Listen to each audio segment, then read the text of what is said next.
Let's take a look at the Oscars with our Salute to the Nominees special. We'll sit down with Cynthia Erivo, Ariana Grande, and all of this year's stars on a journey as magical as a trip to the Emerald City. Popular, you're gonna be popular.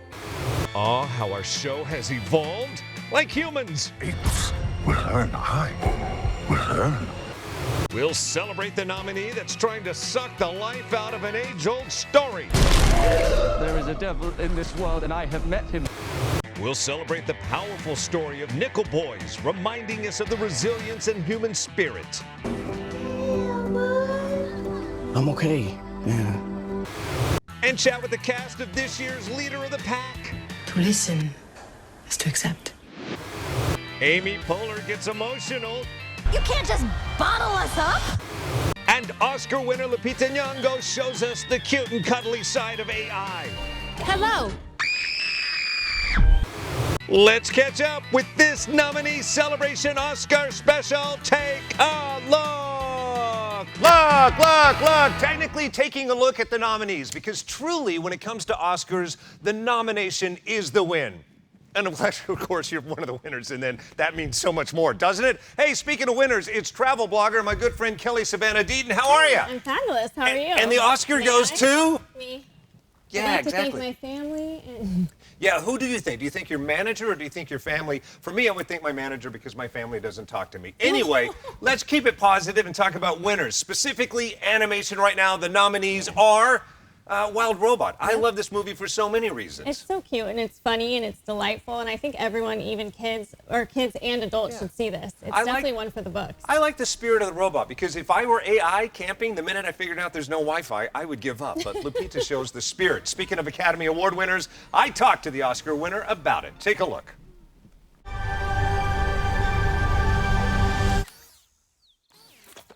Was this task accomplished to your satisfaction? I know you must have been excited to be a part of this project, but having seen it, aren't you that much more excited to be a part of this? Man, I am so grateful for the choices I have made in my past to say yes to this film. It has really paid off already. You've done so many iconic live action roles. With that said, is it nice to lay down your voice and then go in and discover this movie for the first time like the rest of us do?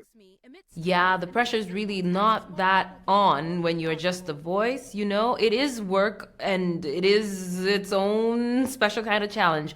But here, I'm really, my performance, the performance of Roz is built by a number of elements, voice being one of them, but animation being such a huge part of it. And then there's the sound design and the composition of the music, and all these elements dance together to make this story what it is. So this is, I think animation is like a really true exhibit of the group effort it takes to make movies. And it was really beautiful to experience everybody's work for the first time in that way. All right, from your voice to the world, see this movie because?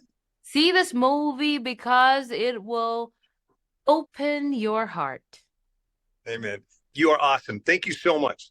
Thank you. Take She care. is so awesome. So awesome. I love talking to her about that movie, and I knew it was going to be as big of a hit as it is. And congratulations on the nomination. Mark, where were you in that interview? Oh, that's funny. I probably shouldn't talk about this. No, you True have to. story. I was doing an in-person interview on the Walt Disney Animation campus.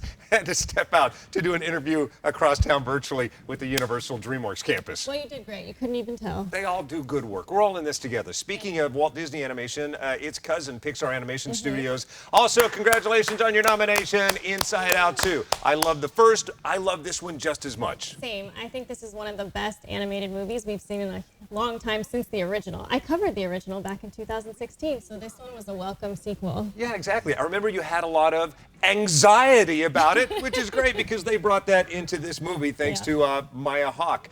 In addition to that, Academy Award presenter Amy Poehler. Talked to her about it as well. Take a look. For you, being called up to the Pixar table, what does that mean? Oh God! I mean, I've been a fan of these movies my whole life, as basically I think every single living person, and it just means the world to me. I mean, this movie in particular, the first movie, really changed the way that I thought about my own brain. You know, it changed the way that I could explain and articulate my emotions to other people, and it opened up the world a little bit. And so to get to be a part of that for this next chapter, this puberty chapter, which is such an important chapter in developmental years for young people, it just means the world to me. What I love about it, I took my younger kids to go see the original, and now to take them to this one, and they're a huge fan of Anxiety because they know Anxiety all too well, as all young millennials do. Yeah. For you, with the kids, how does it feel to keep this product going? Yeah, it's so great. We've had so many people come up and say, I saw the first one 10 years ago. It's not been an easy 10 years for anybody. No. I love that Pixar is not gaslighting us. They're really taking into account that this decade has not been an easy one. Yep. And the people that were young when they saw the first one have had 10 years now to experience life. So I've had a lot of young people in their 20s talk about how they really need this movie right now. And so to be a part of something like that's awesome. We do need this movie right now and forever. It deserves its place in eternity on the classic shelf. Congratulations on the nomination for your Academy Award, Inside Out 2. Favorite part? Probably when Anxiety shows up. They really did a great job at capitalizing on that. Yeah, when she brought baggage. I love that. Yeah. My favorite part when nostalgia shows up, because that's kind of me anytime I walk in the room. I remember one time, not now, Grandpa. All right, coming up in a minute, 2 Academy Award nominees at the same time. We're going to celebrate Cynthia Erivo and Ariana Grande in their respective movie, Wicked. Along with that, another big movie still deserving its Academy Award nomination, Emilia Perez. We'll sit down with them next. Popular. She is popular because of her travel blog. It's Kelly Savannah Deaton. I'm Marquez Allen, celebrating all the nominated films. And again, the award goes to... Me. Oh. I was going to ask why you're not reacting to the weight of that. That's the actual weight of an Academy Award. It's a lot more heavy than I anticipated. And depending on who you believe, that either was featured in the movie Chaplin or the movie Tropic Thunder. Inquiring minds want to know. Again, this is why they do Pilates, just so they can hold this if they win it. All right, talking about the movies and celebrating the movies that are nominated for the 2024 year. And, of course, the next one, the big one, Wicked. How much did you love this movie? Love this movie. I'm not a huge fan of musicals. However, this movie was so brilliant, mesmerizing, and it was amazing from start to finish. You can't go wrong with this movie. True. In order for it to win, it had to attract all of the fans of the Broadway play and then some. And I kind of fall into the and then some. I love this so much more than the actual Broadway play. Same. They divided it into 2 movies. Thankfully, the producers of the movie Cats didn't do the same thing. This one, I'm glad they did it. And I talked to your Best Academy Award actress and supporting actress about it. Take a look.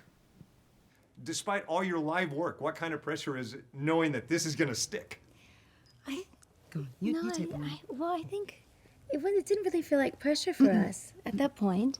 It felt like just what these women needed to do was sing, and we were very excited about the live singing aspect of it, and our sound department was so incredible. So when you're watching it, it looks like a professional recording, but it's because they had mics in her hat, in my blouse, in above us, around us. Yeah, they turned the set into essentially a recording studio. Truly. So you could hear the sound from anywhere. And it makes the difference. They are so amazing. Not only did I love this movie, but every time I saw the 2 of them together in person, you realize that real chemistry, that real kindred spirit from set is legit. 100%. And you know what's interesting about Ariana? You think she would just be given this role because she's an amazing singer, amazing actress. Right. She had to audition a bunch of times, and she had to retrain her voice, which I found fascinating. Because how do you retrain greatness? Add more greatness. And Cynthia Erivo. I cry 3 times in the movie, and I cry every time I see their Instagram accounts where they're talking. When you see the moment they get the role, they start crying. I start crying. Niagara Falls. We all start crying. Hey, let's keep the musical tip going. Another, albeit unlikely musical nominated for the Academy Awards, because typically when you think drug cartels, you don't think, hey, let's dance about that. No, definitely not. Emilia Perez, though, has it all. Dancing, drug cartel. Ben pulled it off. It was so amazing. I tell everybody, I said, this is like Breaking Bad with better choreography, which is, I don't know why they didn't use that in any of their ad campaigns. Regardless, I talked to the dynamic duo about it. Listen. I love that this movie reminds us that good can come from bad things. In fact, even in the moment the 2 of you meet, you're full of rage. You're going in for hate and even to kill and find love in this experience. What do you hope people walk away from this movie being reminded of or thinking towards? That just love is a power first, and that you have the power of change your life. Even if it's a tiny change in your life, could be huge. I mean, if you really do it and you have the courage to do it, and that's it. The love for yourself and for the things or the people that are around you, it's magic. For me, what's important in this film is that precisely that power to change and the power to touch hearts in all of those who see the movie. And my hope is that by doing this, we have planted a seed in the audience for them to see that the change is possible. So true. Love the change. I love their relationship. If you haven't seen the movie, you need to see the movie. Even if you think there is nothing about that movie that's going to appeal to me, au contraire, you're going to fall in love with that movie. And their characters and their relationship especially got me. And the entire cast. You have Zoe Saldana, Selena Gomez. It's a powerhouse cast. And I was one of those people that was a detractor at first. And then I saw it and was blown away. And next generation cinematography, you'll know what we're talking about whenever you see it. All right, coming up, so much more to celebrate as we celebrate the nominees for the Academy Awards. Again, the nomination itself is the win. So coming up next, let's take a look at Nickel Boys, this best-selling book, Pulitzer Prize-winning book, in fact, now a major motion picture that you need to see. You'll understand why it got the nominees. And a real pain. Oh my gosh, Kieran Culkin nominated, well-deserved. We'll talk to he and the writer-director of this movie next. Hey, welcome back to Take a Look. It is our Oscar nomination special. That is, for us, the nomination is the award, and so we're celebrating the nominees. None better than Nickel Boys. The best-selling and, in fact, Pulitzer Prize-winning book is now a major motion picture. Why'd you love it? I loved it because these two actors, we're going to see them in a ton of more projects. Oh, yeah. Because they were amazing in this film. It's 1960s. Sure. And they embodied it, everything you need to know about this movie and the time period. They just excelled in this role. Consider it a launch. Nominated for Best Picture, nominated for Best Screenplay. We talked. Take a look. So many actors that I talk to that do theater say that one thing that they miss is just knowing that when they're on stage, they know the performance they're giving. That's it. That's what sticks. And with this, I guess, with those one takes, you know, this is your performance. It's not going to be manipulated, cut tight, anything. That's they still cut it. But I mean, because we do the oneer from like one person's perspective, and then we do the oneer from the other. So, but it's interesting because you get, in a different way, you'll get different pieces of the oneers. Yeah. And like it's interesting the way it plays with what this film is, like memory, present, kind of. So you get these different tones, which is interesting. Yeah. And like I get to see it every time I see the movie. Like there's a different feeling to it. All right, we got to wrap it up. So lightning round, quick questions. See this movie because? Yes. See this movie because it's great. And because it's inspiring.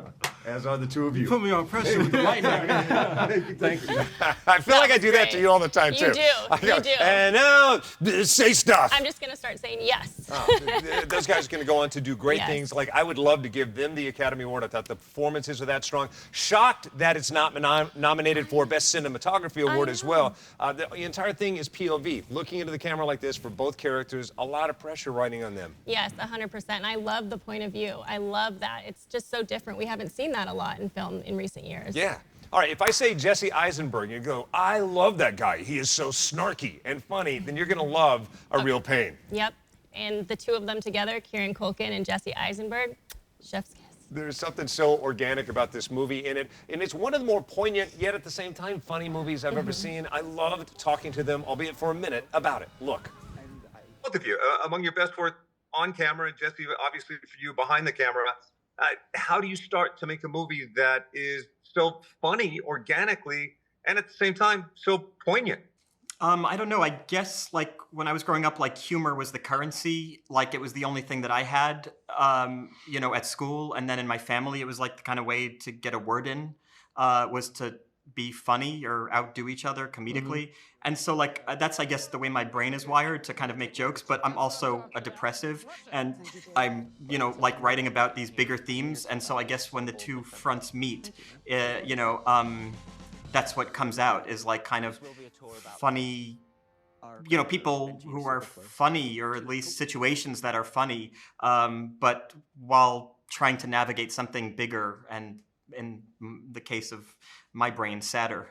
I've had the pleasure of interviewing him his whole career. He is neurotic in this movie. Yes. He is neurotic in real life to the point that, like, he almost came to blows. As much as they do appreciate each other, 100%. Kieran Culkin, like, Jesse Eisenberg had every single shot of that methodically storyboarded out. And Kieran said, I thought maybe we could just do this or this. Can't do that with Jesse Throw it out. Eisenberg. And Kieran Culkin tried to back out 2 weeks before they started shooting. 2 weeks. Why? Because I think he wanted to spend more time with family. But that Jesse Eisenberg tells a funny story where he said, you can't do this. It's 2 weeks away. Oh my gosh. Yeah. And also Jesse Eisenberg never has seen anything Kieran Culkin has been in. Nothing except Home Alone. So it was his wife that said, hey, how about you hire Kieran Culkin? Yeah. And he said, okay, sure. That's not how movies are cast, but it worked out perfectly. Can I just shake your hand that you accredited Kieran Culkin to Home Alone? Because I say that at every breakfast, lunch, or dinner with industry friends, and they go, oh, don't you mean Macaulay Culkin? I go, no, he was in that movie. Yep. He was the little brother.